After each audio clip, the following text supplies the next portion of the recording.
Well, we'll now shift our focus to the earnings season. JSW Energy reported a muted Q3 set of numbers. Revenues declined 5.5%, while EBITDA declined over 17% sequentially. The company also saw its margins come under pressure.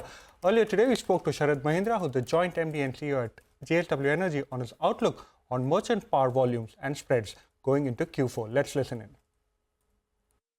See, merchant tariffs, which we have definitely seen in Q3, have remained lower when we compare with last year. In Q3, when the merchant tariffs were about 5 rupees 1 paisa, against that it is about 3 rupees 70 paisa. That is the difference. The tariff remains compressed. But yes, this has been, but we have to understand that the demand growth in the quarter was comparatively lower. We have witnessed Q3 consumption growth of only 2.7%, but this is at a very higher base. If we recall, in Q3 of last fiscal, the demand growth was 9.9%. On a higher base, 2.7% in absolute terms is a reasonable growth, I will say, though it has slowed. Last quarter, we have witnessed extended monsoons and then the extreme weather conditions. All those things made the demand growth comparatively lower. But the peak demand, the decline is not there. Against last year during Q3, when the peak demand witnessed was 222 gigawatt, this year it has been 224 gigawatt. So it is more or less same.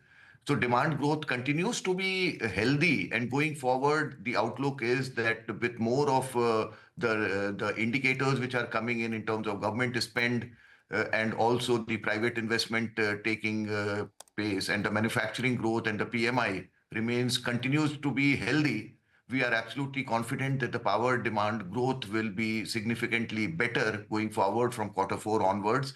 And the indications, both in terms of demand and in terms of the merchant tariffs in first 25-26 days of January, have seen a significant upside as compared to what we have seen in Q3. Last quarter when we spoke, you mentioned about how you were ahead of schedule in terms of capacity addition. So at the end of Q3, where does the current capacity stand? FY25, where will your capacity stand? And in the next couple of years, what kind of capacity addition can we see from JSW Energy? Yes, as we have informed that by March 25, we'll be reaching a capacity of 10 gigawatt.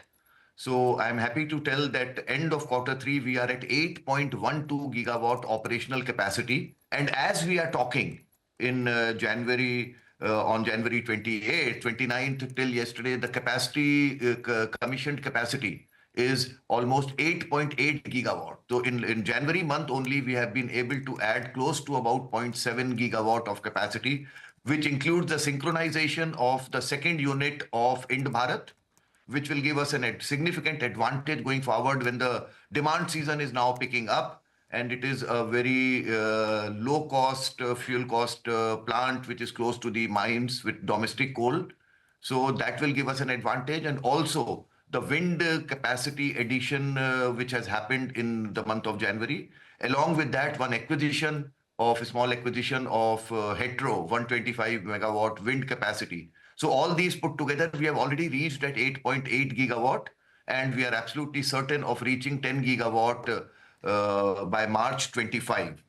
And now going forward, maybe next few years, as we said, that now once we reach 10 gigawatt, including this 10 gigawatt, the total portfolio order pipeline which we have is 28.2 gigawatt, which includes the acquisition process, which we are expecting in next few months to be consumed, which is O2 Power, which is a large platform now of 4.9 gigawatt, out of which operational capacity by June 25 will be 2.3 gigawatt.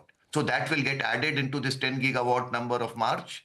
Apart from that, the KSK Power, which is a 3.6 gigawatt plant, 1.8 gigawatt fully operational, that process also we are expecting to be completed maybe in next few months. So that will also add to 1.8 gigawatt. We want to talk to you about the BESS project. CERC rejected the tariff. We understood you've appealed to the APTEL tribunal. We understand that the next hearing is on Feb 6. So what is the case that you have made, and what is the positive outcome or the negative outcome? How do you assess that particular situation? See, we don't see any negative outcome. Let's see, the process is sub judice. The order clearly says that SECI has delayed the signing of the BASPA, the purchase agreement, power purchase agreement. And SECI, in fact, has asked 3 times to us to give the extension, which we accepted also. So it is not that there is any kind of delay or any such thing from our side. And if we see the old precedences, there are many. Today, when we are talking, we all know that solar tariffs in the competitive bidding today being discovered are in the range of 2 rupees 50 paisa, 2 rupees 60 paisa. But maybe 8-year, 10-year, 12-year-old PPAs of solar tariffs of 10 rupees, 12 rupees, 15 rupees are still being honored. So it is a technology which is evolving, and this is always witnessed in a new technology. And that was the need of the country that time. There was a huge focus on energy storage to ensure that with the increasing capacities of renewable energy, the grid stability is going to be a key, and battery storage is going to play a very key role.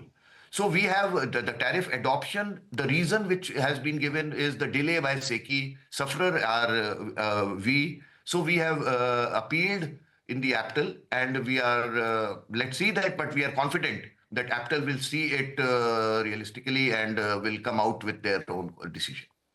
Thermal, battery, pump storage, you are aggressive in adding capacity in all three. Now, battery prices are much cheaper. The way forward is a hybrid. So going forward, where will JSW Energy's focus lie as far as adding capacity is concerned? Of course, hybrid is the key, and not only the hybrid, but the FDRE, which very rightly said that battery prices have moderated significantly, had come to a reasonable levels. So I think FDRE solution of giving maybe 70 to 80% RTC green solution along with a hybrid of wind solar is the key. And that is where we are seeing the bidding happening in this space. Well, that was the management of JSW Energy. The stock now down over 7%. Let's now slip into a short break. When we return, we will discuss market technicals with Mitesh Chakar and also discuss their top trading bets.